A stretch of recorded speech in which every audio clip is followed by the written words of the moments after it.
હાલ શહેરમાં નબીરાઓ દ્વારા બેફામ રીતે વાહનો ચલાવવામાં આવે છે, ત્યારે ઘણા લોકો દ્વારા લાયસન્સ વગર અને રોંગ સાઈડમાં પણ વાહનો ચલાવવામાં આવે છે।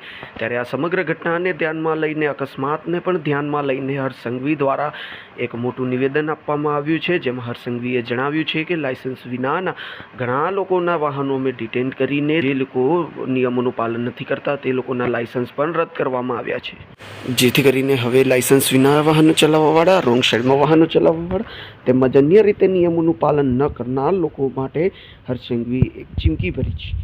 તો આવો સાંભળીએ સમગ્ર ઘટના બાબતે કે હર્ષ સંઘવીએ પોતાના નિવેદનમાં શું જણાવ્યું છે। આપણા શહેરમાં કુલ 1,45,327 લોકો એવા છે કે જેમને 10 વારથી 5 થી 10 વાર ટ્રાફિક સિગ્નલ, રોંગ વે અને ટ્રાફિકના નિયમો તોડ્યા છે।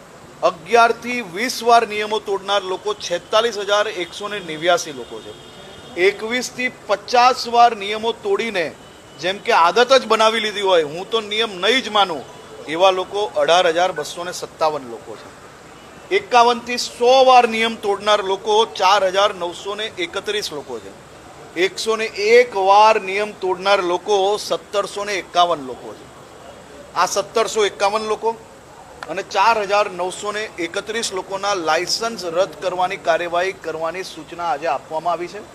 સાથે સાથે આરટીઓ જોડે મળીને પોલીસ વિભાગ દ્વારા આ 4,931 જેને 51 થી 100 વાર નિયમ તોડી લીધો છે, કોઈનો નિયમ એને લાગતો જ નથી, શહેરના અનેક લોકો, રાહદારી લોકો પર આ લોકો રિસ્ક બનીને વ્હીકલ ચલાવતા હોય એવા લોકોના લાયસન્સ રદ કરવામાં આવશે અને 101 વાર જે લોકોએ નિયમો તોડ્યા છે એ લોકોના બી લાયસન્સ 1,751 લોકોની પ્રોસિજર ચાલુ કરવામાં આવશે। એના પછી તબક્કાવાર જે લોકો હેબિચ્યુઅલ એટલે જે લોકોને આદત પડી ગઈ છે એવા લોકો